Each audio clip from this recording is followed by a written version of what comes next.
संविधान की विशेषताएं देख ली हैं, संविधान की अनुसूचियां देख ली हैं, संविधान के भाग देख लिए हैं। एक बहुत बड़ा पोर्शन जो है वो एक कॉन्स्टिट्यूशन फ्रेमवर्क जो होता है वो हमने किया है। अब हम अभी भी फ्रेमवर्क ही चल रहा है, अभी तो अंदर की तो बात की ही नहीं है हमने, क्योंकि जब तक संविधान का भाग स्टार्ट नहीं होगा तब तक अंदर की बात नहीं होगी। वैसे प्रस्तावना संविधान का अंग है जिसका उल्लेख किसी अनुच्छेद में नहीं है, ना ही संविधान के किसी भाग में। ये बात और ध्यान रखना है आपको। प्रस्तावना का उल्लेख संविधान के ना तो किसी भाग में है और ना ही क्या है किसी अनुसूची में है, ना ही किसी अनुच्छेद में है। प्रस्तावना संविधान का आदर्श है। क्या है? संविधान का आदर्श है।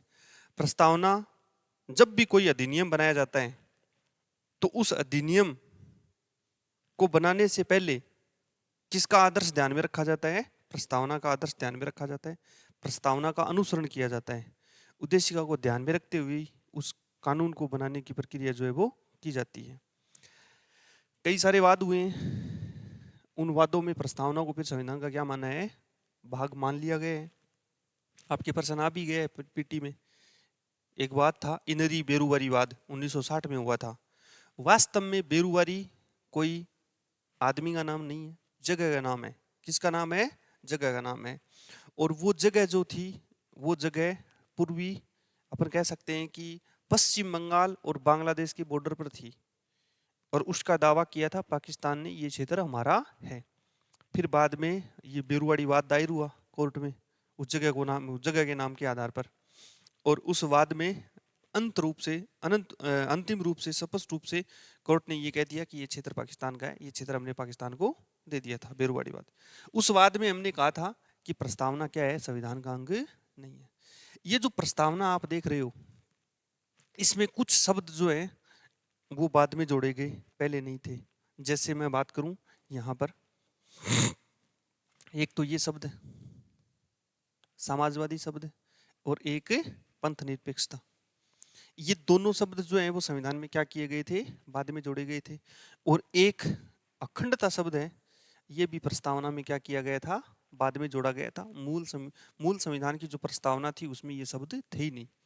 कारण इसका ये है कि कई सारे वाद में ये स्पष्ट कर दिया गया कि प्रस्तावना जब संविधान का अंग है ही नहीं तो उसमें संशोधन नहीं किया जा सकता। संशोधन केवल और केवल क्या कहाँ किया जाता है?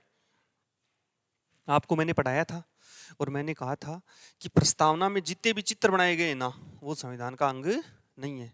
केवल और केवल शब्द ही क्या है? संविधान का अंग है। लेकिन प्रस्तावना भी कुछ समय तक संविधान का भाग नहीं थी। बाद में एक बहुत बड़ा वाद हुआ केशवानंद भारती बनाम केरला जी। केशवानंद भारती एक महंत थे। क्या थे? एक महंत थे। महंत समझते हो? मठाधीश थे। किसी बड़े मंदिर के क्या थे? पुजारी थे। उस मंदिर के ट्रस्टी थे। उनके उनके द्वारा केस दायर किया गया। क्यों किया गया? क्योंकि इंदिरा गांधी की सरकार थी जो 1966 में बनी थी, 77 तक चली थी। इंदिरा गांधी सरकार ने भारत में अनुच्छेद 38 की महत्ता समझते हुए जो सामाजिक असमानता को दूर करने का प्रयास किया था, आर्थिक असमानता को अर्थात आर्थिक न्याय दिलाने की बात कही थी। उस बात को ध्यान में रखते हुए उन्होंने जो बहुत सारी जमीनें थी मंदिरों की, उनका अधिग्रहण करना शुरू कर दिया। क्या कर दिया? अधिग्रहण। और फिर सरकार के खिलाफ जो है वो ये केस वाद दायर हुआ और इस केस में सुप्रीम कोर्ट ने जो निर्णय दिया वो सरकार के खिलाफ दिया। किसके खिलाफ दिया था? खिलाफ दिया था। और उस समय सुप्रीम कोर्ट के मुख्य न्यायाधीश थे एस एम सीकरी। कौन थे? S M Sikri. 13 न्यायाधीशों की बहुत बड़ी पीठ है, आज तक की सबसे बड़ी पीठ है। सबसे बड़ा जजमेंट नहीं है, सबसे बड़ा जजमेंट तो राम मंदिर वाला हो गया है, 1000 पेज का। ये शायद लगभग 601 पेज के आसपास की क्या थी? जजमेंट था ये कोर्ट का। इसमें स्पष्ट कर दिया कि प्रस्तावना संविधान का अंग है। प्रस्तावना में भी क्या किया जा सकता है? संशोधन किया जा सकता है। और इस बात को ध्यान में रखते हुए फिर 42वां संविधान संशोधन किया गया 1976 में और उसमें 3 शब्द जोड़े गए, समाजवाद, पंथ निरपेक्षता और अखंडता। ठीक है, इन शब्दों को क्या कर दिया? स्पष्ट कर दिया प्रस्तावना में। अच्छा, प्रस्तावना आपको याद करनी है, हर हालत में याद होनी चाहिए। प्रस्तावना में बड़े अच्छे प्रश्न पूछे जाते हैं। प्रस्तावना में क्रम पूछा जाता है कि सबसे पहले न्याय की बात की गई है, उसके बाद में स्वतंत्रता की बात की गई है, उसके बाद में समानता की बात की गई है। शब्दों का क्रम भी पूछा गया है। हम भारत के लोग भारत को एक संपूर्ण प्रभुत्व संपन्न, समाजवादी, पंथ निरपेक्ष, लोकतंत्रात्मक, गणराज्य। ये 5 शब्द बड़े इंपॉर्टेंट है। संपूर्ण प्रभुत्व संपन्न पहले है, फिर समाजवाद है, फिर पंथ निरपेक्ष है, फिर लोकतंत्र है और फिर गणराज्य। ये भारत के संविधान का स्वरूप है। ये भारत का स्वरूप है। ये भारत की शासन प्रणाली की प्रकृति है कि भारत कैसा होगा। भारत प्रभुत्व संपन्न होगा, भारत समाजवादी होगा, भारत पंथ निरपेक्ष होगा, धर्म के मामले में हस्तक्षेप नहीं करेगा, भारत लोकतंत्र होगा, भारत गणराज्य होगा। ये भी ओरिजिनल नहीं लग रही मुझे, इसमें भी गड़बड़ है। ठीक है ना, मेरे को जो चाहिए था वैसा है नहीं सिस्टम। ट्राई करता हूँ फिर से, होता है क्या वैसा, क्योंकि ये लाइन पूरी है ना एक होनी चाहिए थी। ठीक है ना, और गणराज्य बनाने के लिए ये लाइन नीचे आनी चाहिए, सामाजिक आर्थिक नहीं। चलो ठीक है, इसमें कर लेंगे अपन, समझ जाओगे आप, है ना, क्रम समझ जाओगे आप। और इसको आपको ना नोट करना है। प्रस्तावना में क्या क्या है? प्रस्तावना में संविधान के उद्देश्य है, प्रस्तावना में शासन की प्रकृति है, प्रस्तावना में संविधान की बारे में बताया है, संविधान की शक्ति के बारे में बताया है, प्रस्तावना में न्याय की बात कही गई है, प्रस्तावना में स्वतंत्रता की बात कही गई है, प्रस्तावना में भाईचारे की बात कही गई है, प्रस्तावना में राष्ट्र को एक बनाने की बात कही गई है, प्रस्तावना में देश को नहीं तोड़ने की बात कही गई है। मतलब ये जो छोटा सा दस्तावेज आपको दिखाई दे रहा है ना, ये थोड़ी सी लाइनें आपको दिखाई दे रही है ना, ये बहुत कुछ बयां करती है, बहुत कुछ बताती है। इसको आप नोट करो थोड़ा सा, ठीक है ना। मैं 1 मिनट देखता हूँ ना।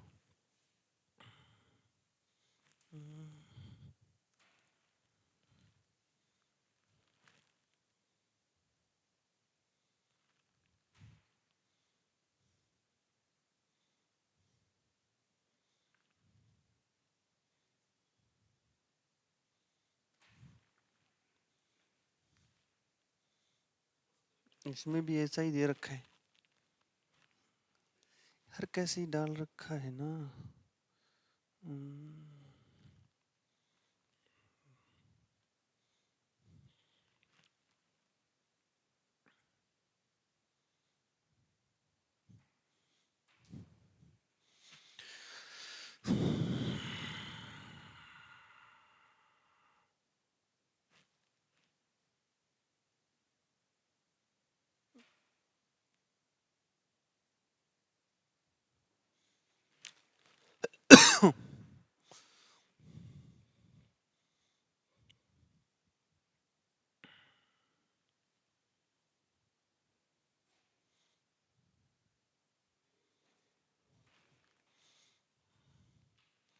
ऐसे नहीं होता ना लगने को, एक कर्म है, वो कर्म बिगाड़ रखा है यहाँ पर, हर कुछ हर कैसी। 1 मिनट,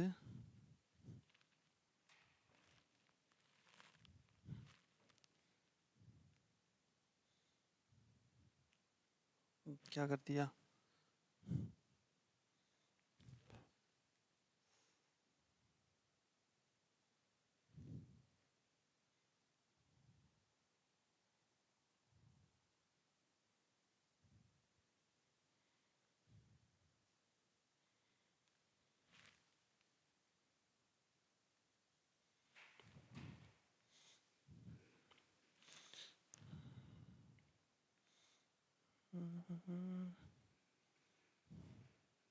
ओरिजिनल रूप इसका ये है।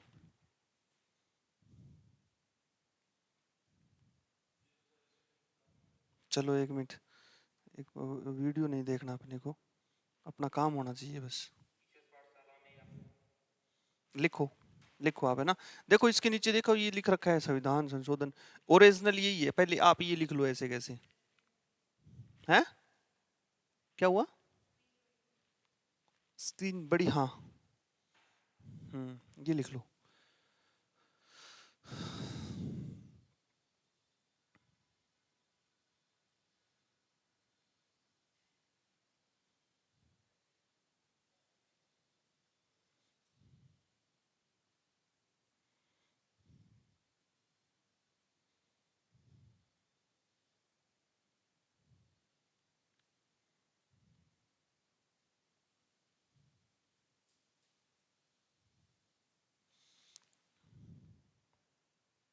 देखो इसमें इतनी लेवल तक प्रश्न पूछे गए हैं।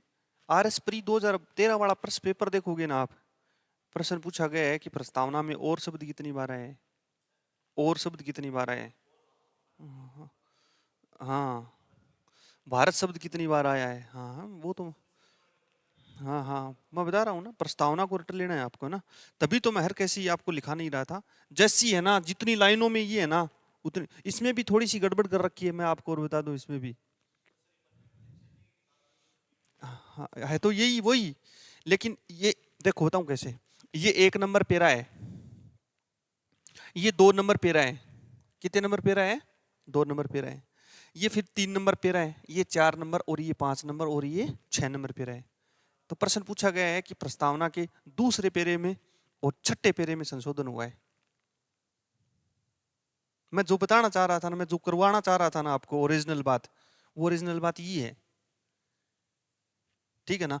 ऐसे लिखो, हम भारत के लोग पहले, फिर दूसरी लाइन से ठीक है ऐसे लिख दो आप, फिर लिख लेना आप, मैं बताऊं वैसे।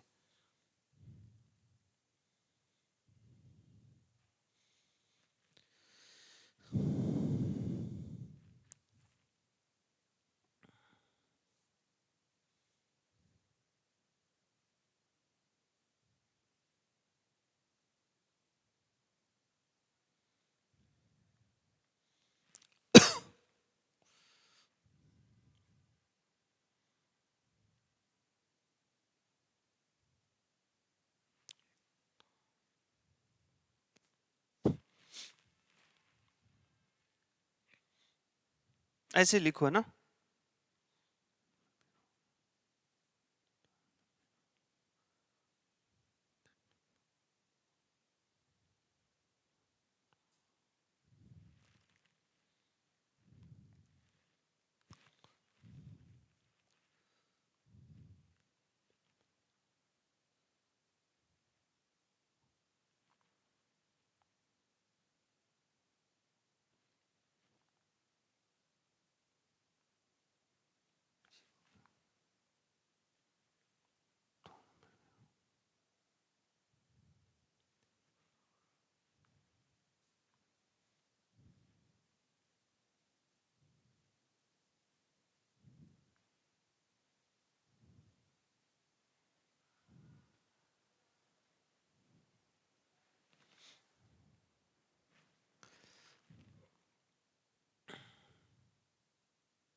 आप लोगों ने यहां तक लिख लेना, एक बार यहां लिख लेना, यहां तक लिख लेना। लिख लिया ना यहां तक? आपने लिख लिया कि पूरा बना बढ़ाने के लिए बस यही रखो, बस बहुत है।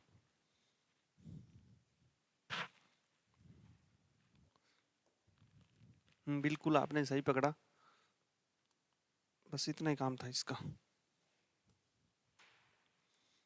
अब लिखो ये बढ़ाने के लिए दृढ़ संकल्प होकर अपनी संविधान सभा में आज तारीख 26 नवंबर 1949 कोष्टक में लिखोगे मिति मारक शीर्ष शुक्ल सप्तमी संवत 2006 विक्रमी। ये ऐसे लिख दो, यहां से बाद में ऐसे कैसे लिख दो?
आपको सीधा ही ध्यान रख लेना है।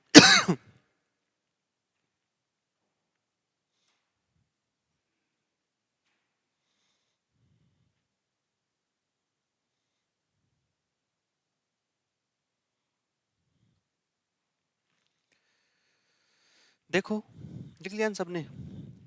6 नंबर पेरा में और 1 नंबर पेरा में 2 बता दिया था, गलती से बता दिया था। 1 नंबर पेरा और 6 नंबर पेरा। 1 नंबर पेरा यहां से शुरू होता है, हम भारत के लोग भारत को एक संपूर्ण प्रभुत्व संपन्न समाजवादी पंथ निरपेक्ष लोकतंत्रात्मक गणराज्य बनाने के लिए एक पेरा कंप्लीट हुआ तथा उसके समस्त नागरिकों को सामाजिक आर्थिक न्याय 2 नंबर पेरा कंप्लीट हुआ। फिर 3 नंबर विचार अभिव्यक्ति विश्वास धर्म और उपासना की स्वतंत्रता, ये 3 नंबर पेरा है। फिर प्रतिष्ठा और अवसर की क्षमता, प्रतिष्ठा और अवसर की क्षमता प्राप्त करने के लिए ये कितने नंबर पेरा हो गया? 4 नंबर पेरा हो गया। फिर है तथा उन सब में व्यक्ति की गरिमा और राष्ट्र की एकता, ये 5 नंबर पेरा हो गया। और अखंडता सुनिश्चित करने वाली बंधुता, यहां से 6 नंबर पेरा हो गया। और लास्ट पेरा जो है वो 7 नंबर अंतिम पेरा है। ठीक है ना? कुल मिला के प्रस्तावना में 2 पेरे जो है ना, पेरा नंबर 1 और पेरा नंबर 6 में कितने शब्द जोड़े गए हैं? 3 शब्द जोड़े गए हैं। 1 नंबर पेरा में आज तक ये प्रश्न पेरा का नहीं आया है, और क्या पता पूछ ले। जो ये पूछ सकते हैं कि और शब्द कितनी बार आया है, अब देखो यहां पर 1 बार, 2 बार, 3 बार, 4 बार, 5 बार, और यहां से एक 6 बार। प्रस्तावना में और शब्द कितनी बार आए हैं? 6 बार आए हैं। और का मतलब होता है दूसरा। क्या होता है? दूसरा। ठीक है ना? इसके साथ ये भी ठीक है। ये ऐसे भी आपको ध्यान है। यहां से स्टार्ट होते हैं हम भारत के लोग, भारत को, बिल्कुल पहला पैरा यहां से शुरू होता है, हम भारत के लोग भारत को एक संपूर्ण प्रभुत्व संपन्न समाजवादी पंथ निरपेक्ष लोकतंत्रात्मक गणराज्य बनाने के लिए। First para. दूसरा पैरा है उसके समस्त नागरिकों को सामाजिक आर्थिक और राजनीतिक न्याय। दूसरा पैरा। विचार अभिव्यक्ति विश्वास धर्म और उपासना की स्वतंत्रता। 3 नंबर पैरा है। प्रतिष्ठा और अवसर की क्षमता प्राप्त करने के लिए, ये 4 नंबर पैरा। फिर तथा उन सब में व्यक्ति की गरिमा और राष्ट्र की एकता, 5 नंबर पैरा। और अखंडता सुनिश्चित, बंधुता कैसी होनी चाहिए? जो तोड़ने का काम नहीं करे, जोड़ने का काम करे। अखंडता सुनिश्चित करने वाली बंधुता बढ़ाने के लिए, ठीक है ना। फिर ये दृढ़ संकल्प होकर अपनी इस संविधान सभा में आज दिनांक 26 नवंबर 1949, ठीक है ना, भारत का संविधान बनकर तैयार हुआ था, इस बात का उल्लेख दो जगह, एक संविधान के भाग 22 में और एक प्रस्तावना में, ठीक है। भारत का संविधान लागू कब हुआ, इस डेट का उल्लेख भी कहाँ है, अनुच्छेद 392 में, प्रस्तावना में नहीं है। प्रस्तावना में तो बन के तैयार हुआ था, उस दिन की डेट है। एक सवाल भी उठा था थोड़े दिन पहले कि भाई हमने हमारी राष्ट्रीय संमत शक संवत को माना है, किसको माना है, शक संवत को माना है, जबकि प्रस्तावना में तो विक्रम संवत है। कौन सी संमत है, विक्रम संवत है, ये भी आपको ध्यान रखना है। राष्ट्रीय संवत क्या है अपनी, शक संवत है, जबकि प्रस्तावना में क्या है, विक्रम संवत है। और आपको बताऊं इसके पीछे रीजन क्या है, इसके पीछे रीजन अगर आपसे पूछे कि सर, अगर आपसे इंटरव्यू में प्रश्न पूछा जाता है ऐसा, तो आपको ये कहना है कि सर जिस समय भारत का संविधान बनकर तैयार हुआ था उस समय विक्रम संवत प्रभावी थी, प्लस दो, उस समय भारत का संविधान बन के तैयार हुआ था, उस समय राष्ट्र के लिए जो महत्वपूर्ण चीजें होनी चाहिए थी, जैसे अपन बात करें सारी चीजें बाद में, जैसे झंडे को राष्ट्रीय ध्वज तो पहले मान लिया था 22 जुलाई 1947 को, लेकिन राष्ट्रगीत, राष्ट्रगान ये सारे 24 जुलाई 24 जनवरी 1950 को लागू हुए। इसी के साथ ही जो हमारी राष्ट्रीय संवत घोषित हुई थी, वो शायद मेरे हिसाब से, मुझे जहां तक याद है 1957 के आसपास उसको राष्ट्रीय संवत बनाया था। कब बनाया था, 1957 में लगभग जहां तक मुझे डेट याद है शायद 22 जुलाई 1957 की बात है। वो कितनी तारीख की बात है, तो संविधान तो बहुत पहले बनकर तैयार हो जाता है, इसलिए विक्रम संवत का प्रयोग हुआ है, ना कि शक संवत का प्रयोग हुआ है। विक्रम संवत विक्रमादित्य के द्वारा 57 ईस्वी में शुरू की गई थी और आपके ईसा पूर्व शुरू की गई थी, और शक संवत 78 ईस्वी में जो एक कुषाण शासक थे कनिष्क, उनके काल में क्या की गई थी, शुरू की गई थी। इतिहास में दोनों के बीच में लगभग 135 वर्ष का फर्क है। कितना फर्क है, 135 वर्ष का फर्क है, ठीक है ना। तो ये आप इतिहास में देख लोगे। दूसरी बात, अब आपसे पूछे सबसे पहली बात, प्रस्तावना का स्रोत क्या है। 20 शब्दों में अगर आपसे पूछ ले प्रस्तावना का स्रोत क्या है, तो आप कहोगे नेहरू के द्वारा कब 11 सॉरी नेहरू के द्वारा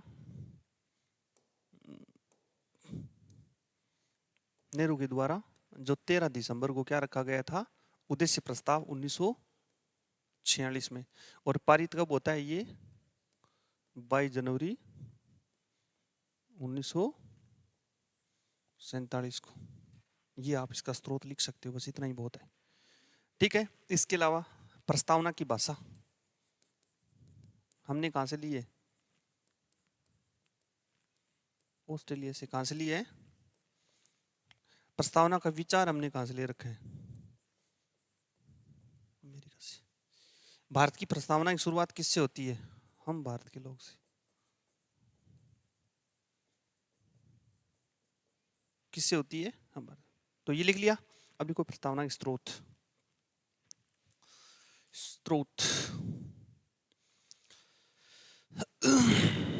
प्रस्तावना के स्रोत में लिखना है पंडित जवाहरलाल नेहरू के द्वारा, पंडित जवाहरलाल नेहरू के द्वारा, पंडित जवाहरलाल नेहरू के द्वारा 13 दिसंबर 1946 को, 13 दिसंबर 1946 को उद्देश्य प्रस्ताव रखा गया, उद्देश्य प्रस्ताव रखा गया, उद्देश्य प्रस्ताव रखा गया, जो 22 जनवरी 1947 को, जो 22 जनवरी 1947 को संविधान सभा के द्वारा स्वीकार कर लिया गया।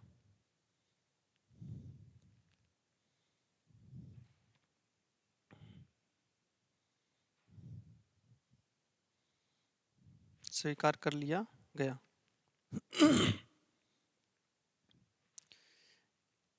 यही उद्देश्य प्रस्ताव आगे चलकर यही उद्देश्य प्रस्ताव आगे चलकर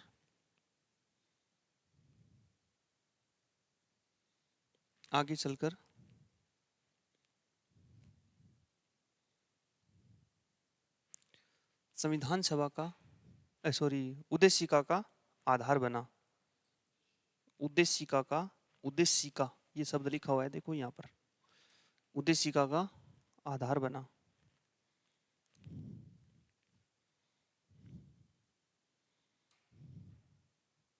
उद्देशिका का आधार बना, ठीक है। आगे लिखो, उद्देशिका की भाषा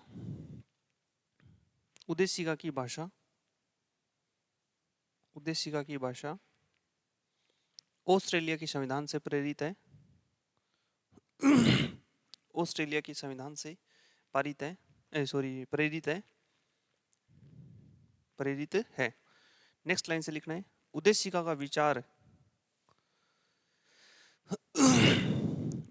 का विचार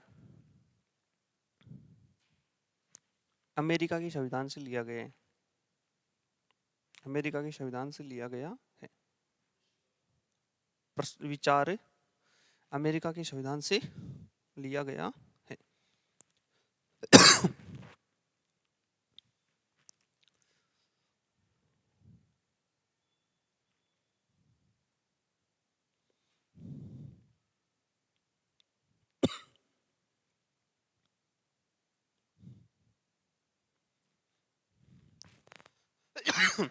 ठीक है, अब बात करते हैं आगे। वो ये करते हैं कि कुछ लोगों ने प्रस्तावना के बारे में कुछ कथन कहे हैं, ठीक है ना। तो लिखो, कुछ महत्वपूर्ण व्यक्तित्वों के द्वारा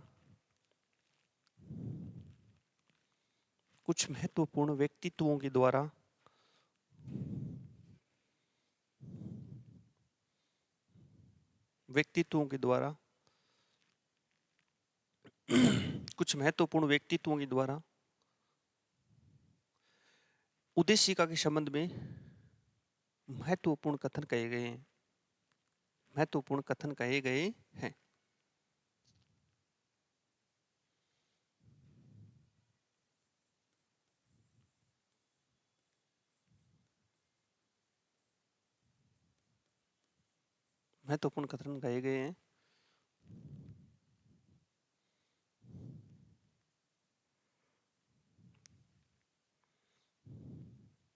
जो निम्नलिखित प्रकार है, ठीक है ना।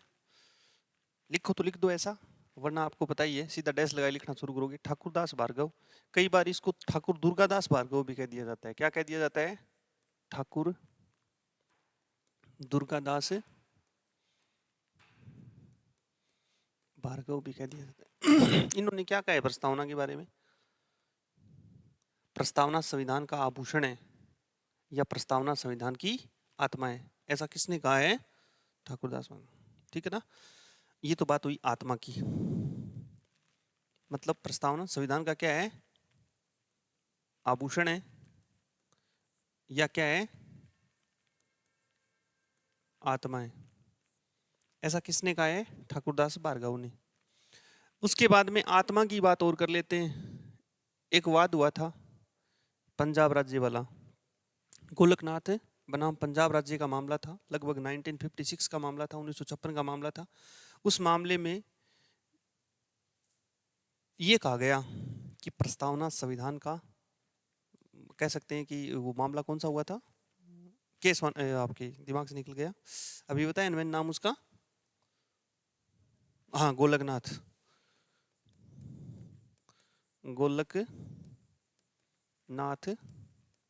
बनाम पंजाब राज्य।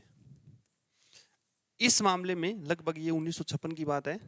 इस मामले में क्या कहा गया है? प्रस्तावना संविधान की क्या है? मूल आत्मा है। क्या है? मूल आत्मा है, ध्यान रखना है। एक मिनट रुको, डिटेल में लिखाऊंगा मैं आपको, थोड़ा दो चार 5 लाइनें साथ में जोड़ के, ठीक है ना। उसके बाद में बात करें, आत्मा की बात कर लेते। एक व्यक्ति हैं सुभाष कश्यप, इनकी किताब भी आती है भारतीय संविधान के नाम से, लोकसभा के महासचिव रह चुके हैं, प्रसिद्ध व्यक्तित्व हैं। इन्होंने टिप्पणी करते हुए कहा है संविधान, संविधान क्या है? शरीर, तो प्रस्तावना क्या है? आत्मा है। क्या है? आत्मा है। इन्होंने कहा है संविधान शरीर है, तो प्रस्तावना क्या है? ठीक है। इन्होंने कहा है कि उद्देश्य का आधारशिला है। क्या है? आधारशिला है। संविधान उस पर खड़ी है, क्या है? अट्टालिका है। क्या है? अट्टालिका है। अट्टालिका का मतलब है बहुत बड़ी बिल्डिंग, मीनार, बहुत बड़ी आलीशान बंगला उस पर बना हुआ है। कि आधारशिला किसने रखी है? उद्देशिका ने, और उस पर बिल्डिंग अपने आप बनी है। फिर बात करूं मैं इनकी, इन्होंने भी कह डाला कुछ। इन्होंने क्या कहा? प्रस्तावना संविधान का क्या है? परिचय पत्र है, सॉरी, राजनीतिक जन्म कुंडली है। क्या है? राजनीतिक जन्म कुंडली है। पॉलिटिकल हॉरोस्कोप का है। इन्होंने क्या कहा है? राजनीतिक नीतिक जन्म कुंडली। क्या कहा है? राजनीतिक जन्म। एक आदमी है जिनका नाम है एन पालकीवाला। पालकीवाला, एन पालकीवाला ने क्या कहा है? संविधान का परिचय पत्र का है। क्या कहा है? परिचय पत्र किसको कहा है? प्रस्तावना को कहा है। किसको कहा है? प्रस्तावना को कहा है। फिर एक आदमी की और बात कर लेता हूं मैं, अर्नेस्ट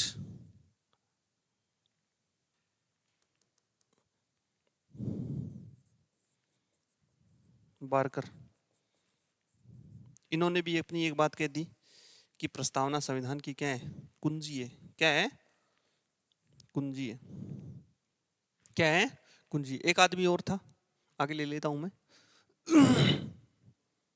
चेंज हो जाता है रोज रोज। अच्छा अच्छा, मैं थोड़ा सा इससे नया हूं। अगली बात जो है, एक आदमी है जिनका नाम है एन वी गोडगिल।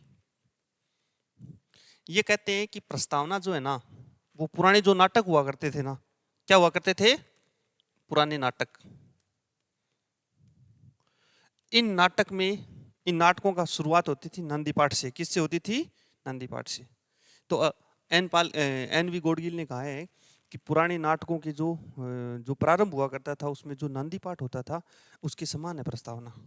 कि भारत का संविधान अर्थात नंदी पाठ है। संविधान का नंदी पाठ किसको कहा है? उद्देश्य को किसने कहा है?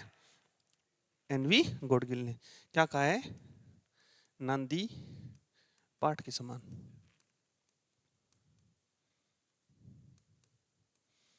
तो याद रखो कि कितने लोगों का, ये कितने हो गए? 1 2 3 4 5 6 और 7। आत्मा की बात 3 लोग करते हैं। ठाकुर दुर्गादास भार्गव संविधान की आभूषण या आत्मा की बात करते हैं। संविधान की मूल आत्मा गोलकनाथ बनाम पंजाब राज्य वाला कहता है। और संविधान शरीर है तो उसकी आत्मा और उस आधारशिला है तो उस पर खड़ी अट्टालिका सुभाष कश्यप साहब कहते हैं। फिर के मुंशी की बात करें तो मुंशी जो है वो किसकी बात करते हैं? कुंडली की बात करते हैं। मुंशी किसकी बात करता है? पुराने देखते हो ना आप, मुंशी कुंडली की बात करता है। वैसे भी सभी का कुंडली रखता है वो, किसको कितना उधारा दे रखा है, किससे कितना ले रखा है। तो मुंशी क्या रखता है? कुंडली रखता है। और पालकी वाला क्या रखता है? परिचय पत्र रखता है। पालकी वाला क्या रखता है? देखो कीवर्ड होते हैं ना, उनको पकड़ो, सारी लाइन तो अपने आप आ जाएगी। फिर भाई आपने को पता है परिचय पत्र, परिचय पत्र किसका हो सकता है? संविधान का। तो प्रस्तावना संविधान का परिचय पत्र है। किसने कहा था? एन पालकी वाले ने कहा था। कुंजी, कुंजी कीवर्ड है। किसने कहा था कि भारतीय संविधान की कुंजी है प्रस्तावना? तो किसने कहा था? बारकर ने। बारकर ने किसकी बात की है? कुंजी की बात की है। और फिर आगे बात करें अपन एनवी गोडगिल की, तो गोडगिल किसकी बात करते हैं? गोड, भगवान की बात करते हैं। गोड, गोड नंदी क्या है? भगवान ही है नंदी। भाई मानते हैं ना, पूछते हैं ना अपन। भाई कभी भी शिव मंदिर में जाओ आप, सबसे पहले आपको क्या मिलेगा? नांदी मिलेगा। क्या मिलता है? नांदी। वही वही है, बिल्कुल। नाटक शुरू होने से पहले नांदी पाठ आता है ना, वही है नांदी पाठ। बिल्कुल।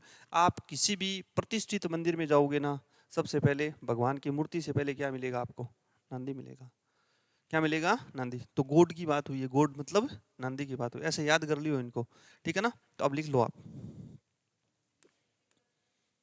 एन.वी. गॉडगिल एक प्रसिद्ध व्यक्ति था जिसने एकीकरण में महत्वपूर्ण भूमिका निभाई थी।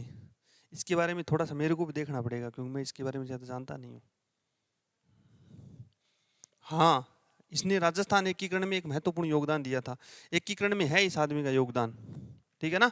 बहुत योगदान है इसका, पर थोड़ा सा डिटेल में मेरे को भी इनके बारे में पढ़ना पड़ेगा, क्योंकि देखो बहुत कुछ पढ़ा है, बहुत सारे लोगों के बारे में पढ़ा है, उनका परिचय देखा है, लेकिन कुछ लोग तो छूट ही जाते हैं। देखो कितने लोग हैं, देश आज़ाद होने से पहले और उसके बाद में इतने सारे लोग आए हैं, इतने सारे लोग आए हैं कि जो खास खास लोग हैं वही तो डाले जाते हैं अपने सिलेबस में, बाकी को तो डाला ही नहीं जाता। जैसे हमारे जो असिस्टेंट प्रोफेसर का पेपर होता है, तो हम कम से कम 30 से 35 लोगों को पढ़ते हैं। 30 से 35 लोग, जैसे मान लो आप बात करो, जैसे लोक है, होब्स है, थॉम्स है, आन सान सूची है, महिला का नाम है ये, ठीक है ना? फ्रीडम फॉर फियर का इन्होंने कॉन्सेप्ट दिया था, म्यांमार की है आन सान सूची, ठीक है ना? किस प्रकार न्याय से जीता जाता है, ठीक है ना? इसके अलावा जो सिमोन दे बोईवार है, ठीक है? बहुत सारे लोगों के बारे में पढ़ा है, फिर भी बहुत सारे लोग, ये पॉलिटिकल साइंस की यही तो सबसे बड़ी कमी है, इन लोगों के बारे में बहुत कुछ पढ़ना पड़ता है, बहुत कुछ पढ़ना पड़ता है सबके बारे में। डॉक्टर अंबेडकर की क्या थ्योरी थी, नेहरू की क्या थ्योरी थी इसको लेके, ठीक है ना? ज्यादातर नेहरू, अंबेडकर, कलाम, अबुल कलाम आजाद, अबुल कलाम है, एपीजे अब्दुल कलाम नहीं, अबुल कलाम आजाद, उनका योगदान तो साइंस टेक में बहुत बड़ा योगदान है। पढ़ते हो ना उसमें, भारतीय अंतरिक्ष अपन कहते हैं डीआरडीओ, डीआरडीओ उन्हीं के चरणों पे चला है। जितनी भी अग्नि मिसाइल है ना भारत की, अग्नि फर्स्ट, अग्नि सेकंड, अग्नि थर्ड, ये उन्हीं की देन है, इसलिए उनको मिसाइल मैन ऑफ इंडिया के नाम से जाना जाता है। सरकार ने सम्मान देने के लिए क्या किया है, आप देखते हो, ये भारत है, भारत की पश्चिम बंगाल पर 2 द्वीप है, एक द्वीप का नाम है चांदीपुर द्वीप और एक द्वीप का नाम है व्हीलर द्वीप, 2 द्वीप हैं। और इन द्वीपों पे क्या काम होता है, इन द्वीपों पे सिर्फ और सिर्फ मिसाइलों का परीक्षण होता है। किसका होता है? मिसाइलों का परीक्षण होता है। लंबी दूरी वाली मिसाइल और छोटी दूरी वाली मिसाइल, उनका यहाँ पर होता है। चांदीपुर और व्हीलर द्वीप है ना, व्हीलर द्वीप, ये दोनों दोनों द्वीप पड़ते हैं आपके उड़ीसा तट पर, आपकी चिल्का झील है ना, उसके पास में ये दोनों। देख लियो नेट पे सर्च मार के आज, चांदीपुर द्वीप की क्या हिस्ट्री है और व्हीलर द्वीप की क्या हिस्ट्री है। भारत सरकार ने लगभग शायद 2018 की बात है या 2017 की बात है, मुझे पूरा डेट ध्यान में नहीं है, इस व्हीलर द्वीप का नाम बदल दिया है और इसका नाम किसके नाम पर कर दिया है? डॉक्टर एपीजे अब्दुल कलाम द्वीप। क्या नाम कर दिया है? Doctor APJ Abdul Kalam. क्योंकि इन्हीं द्वीपों पर क्या हुआ है? मिसाइलों का परीक्षण हुआ है। और आपको पता है मोदी जी ने तो बहुत कुछ कबाड़ा कर दिया है। क्या किया है? अंडमान निकोबार द्वीप समूह पर बहुत सारे अनाम द्वीप थे। कितने द्वीप थे? बहुत सारे। एक प्रश्न आ चुका है आपकी करंट जीके में, पीछे पूछा गया है, पता नहीं किसी एग्जाम में मेरे सामने आया था ये प्रश्न पेपर में। यहाँ पर आज तक 21 लोगों को क्या मिल चुका है? परमवीर चक्र मिल चुका है, जो सेना का सबसे बड़ा क्या माना जाता है? पुरस्कार माना जाता है, सबसे बड़ा सम्मान माना जाता है। और आज तक 21 लोगों को मिला है। सबसे पहले मिला था मेजर सोमनाथ शर्मा को। किसको मिला था? अपने राजस्थान के 2 लोगों को मिला चुका है। एक मेजर शैतान सिंह जोधपुर के हैं और एक मेजर पीरू सिंह झुंझुनू के हैं। झुंझुनू जाते हो, पीरू सिंह सर्किल देखते हो ना, पीरू सिंह सर्किल है वहां पर आ गया मैं। मेजर शैतान सिंह ओसिया के पास है, वहां पर बाकी है, ओसिया जोधपुर में पड़ता है, वहां पर राजस्थान के 2 लोगों को मिला है परमवीर चक्र। और आज आप अंडमान निकोबार द्वीप समूह कभी घूमने जाओगे ना, तो वहां पर आपको मिलेगा मेजर शैतान सिंह द्वीप, मेजर पीरू सिंह द्वीप। हाँ, चूरू वाला जो है आपके, है क्या कोई रिलेटिव आर्मी में? जी हाँ, जी है आपके एयरफोर्स में। कभी कैंटीन में जाता हूँ, कैंटीन महीने में लगभग 2 बार, 1 बार चला जाता हूँ, क्योंकि मेरे दादाजी खुद आर्मी में थे, ठीक है? तो कैंटीन से सामान वगैरह लाना होता है। मेजर संगत सिंह जो थे, उन्होंने 1962 का जो युद्ध हुआ था ना, उस युद्ध में वो कैप्टन थे शायद, उनको पुरस्कार नहीं मिला है, परमवीर चक्र नहीं मिला है। और उन्हीं को समर्पित है, उन्हीं के नाम पर यहाँ पर उनको सम्मानित किया गया था। अपना जो एक गांव पड़ता है यहाँ पर दिमाग, हाँ, रतनगढ़ के पास एक कुसुमदेसर गांव। कौन सा गांव है? कुसुमदेसर गांव। ठीक है ना। वैसे तो भगवान ऊपर वाले ने थोड़ा सा ठीक ठाक दिया है, दिमाग एक बार चीजें देख लेते हैं तो फिक्स हो जाती है। ठीक है ना। गांव का नाम वो मेरे दिमाग में आ गया जल्दी। कुसुमदेसर जो गांव है वहां के थे वो। 1962 का जो युद्ध हुआ था ना, भारत और चीन का युद्ध, उसमें उनका विशेष योगदान था। इसलिए उनके सम्मान में पूरा वो है ना कैंटीन सजा रखा है। उनकी बड़ी बड़ी प्रतिमाएं लगी हुई है, किस प्रकार कैसे समझौते में। ठीक है ना। तो आप लिखना शुरू करो थोड़ा सा। ठाकुर दुर्गादास भार्गव और ठाकुर दास भार्गव लिखो। इन्होंने प्रस्तावना को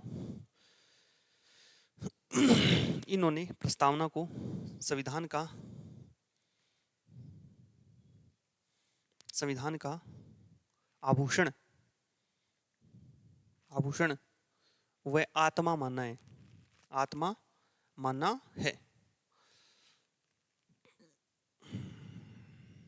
संविधान का आभूषण या आत्मा मानना है।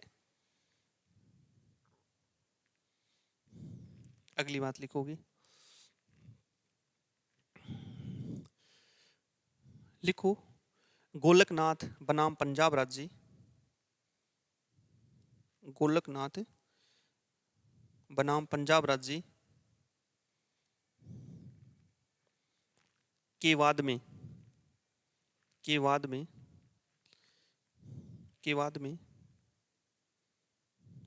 वाद चेक करना आप, इसकी डेट क्या आ रही है, एक नेट पे सर्च करना इसको, गोलकनाथ बनाम पंजाब राज्य वाला वाद 1960 नहीं, मेरे हिसाब से 56 या 57-58 के आसपास है। गोलकनाथ बनाम मुख्य न्यायाधीश तो इस समय, जिस समय ये हुआ था ना, उस समय मोहम्मद हिदायतुल्लाह थे। कौन थे? मोहम्मद हिदायतुल्लाह। इनको तो जानते होंगे आप, न्यायमूर्ति मोहम्मद हिदायतुल्लाह, एकमात्र व्यक्ति बिल्कुल राष्ट्रपति पद पर रहे। कार्यवाहक सीजीआई कार्यवाहक राष्ट्रपति जो क्या थे? सीजीआई थे, चीफ जस्टिस ऑफ इंडिया। 67 है, बिल्कुल मेरे को डाउट था इसमें, है ना। हाँ 67 की बात है बिल्कुल। तो ये चीजें देख लेनी चाहिए, मिस्टेक क्यों करें अपन। 1967 है। क्या लिखा है मैंने? गोलकनाथ पंजाब राज्य बनाम पंजाब राज्य 1967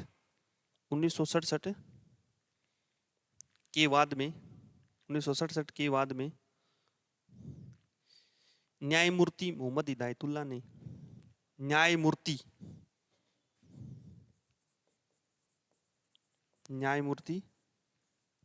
मोहम्मद हिदायतुल्लाह ने प्रस्तावना को संविधान की मूल आत्मा कहा है। संविधान की मूल आत्मा कहा है।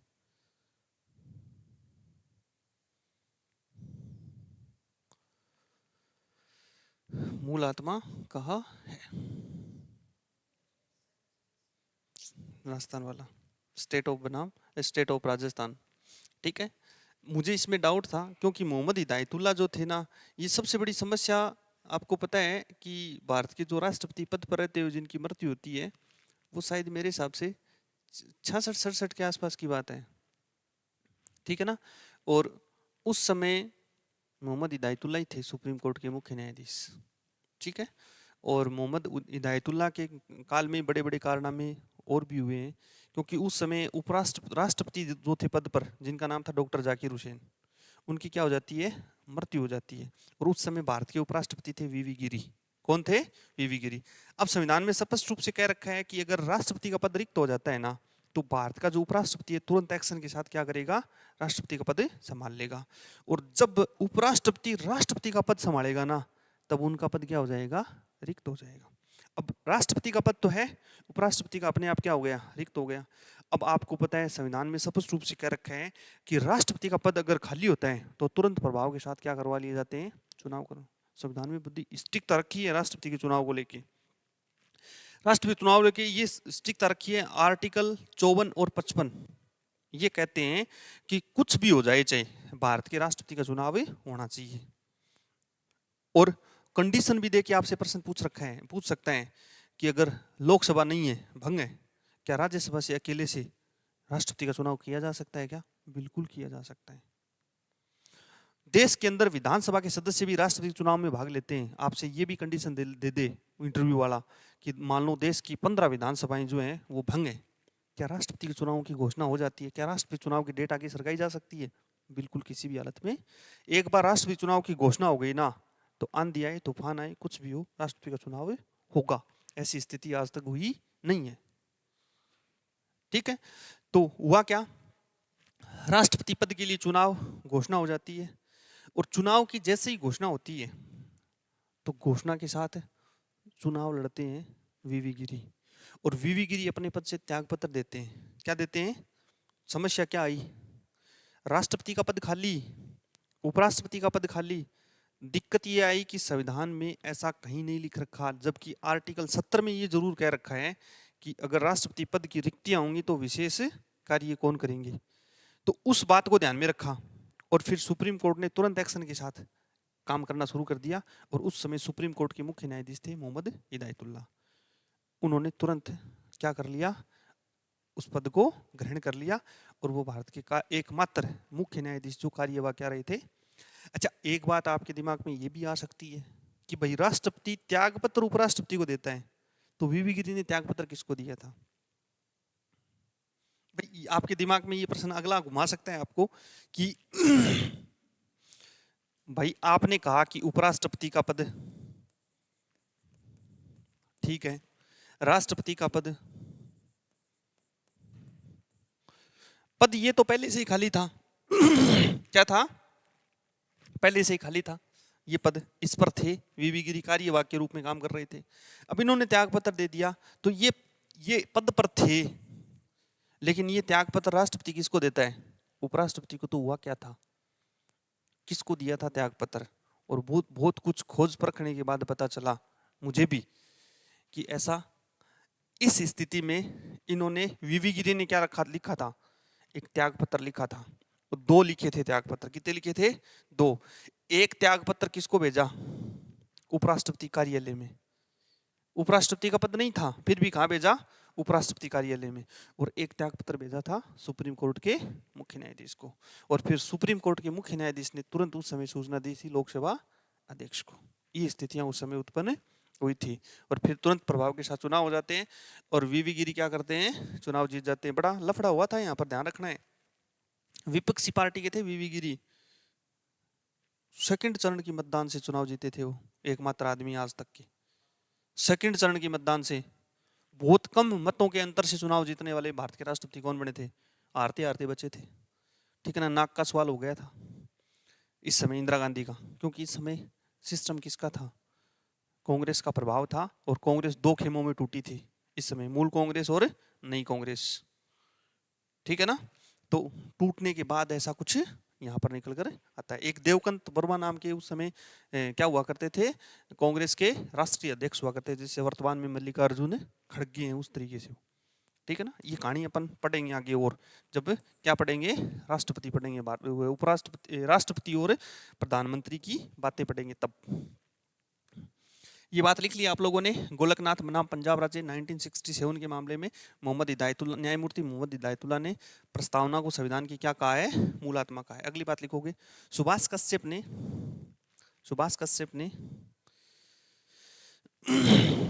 कहा है कि संविधान शरीर है तो संविधान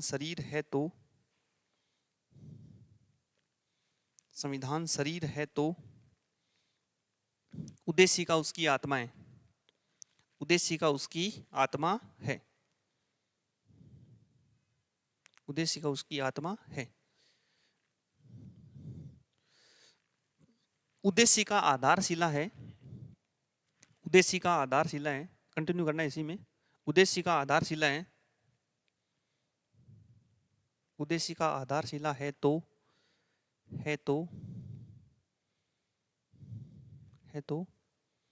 संविधान उस पर खड़ी अट्टालिका है। संविधान उस पर खड़ी अट्टालिका है।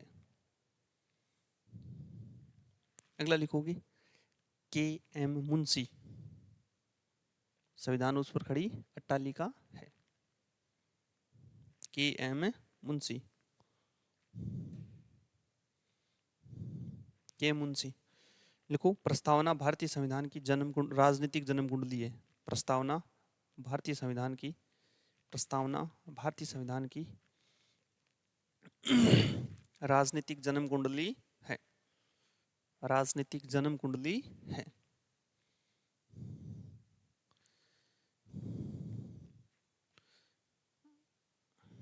राजनीतिक जन्म कुंडली है। अगला लिखोगे एन पालकी वाला, एन पालकी वाला, एन पालकी वाला, एन पालकी वाला, एन पालकी वाला। लिखो प्रस्तावना संविधान का परिचय पत्र है। प्रस्तावना संविधान का परिचय पत्र है। देखो दो शब्द यूज कर रहा हूं मैं, प्रस्तावना उद्देशिका एक ही बात है। प्रस्तावना संविधान का परिचय पत्र है।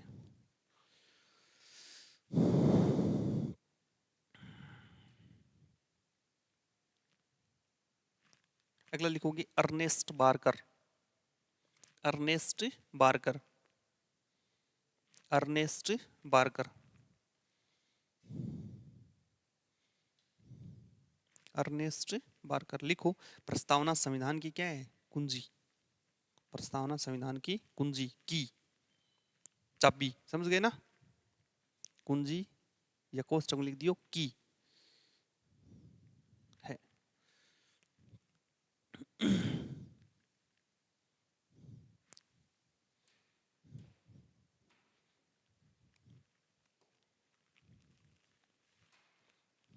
अगला लिखोगे एनवी गॉडगिल,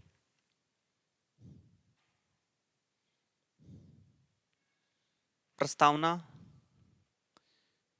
प्राचीन नाटकों में, प्रस्तावना प्राचीन नाटकों में नंदी पाठ के समान है। नंदी पाठ के समान है। नंदी पाठ के समान है।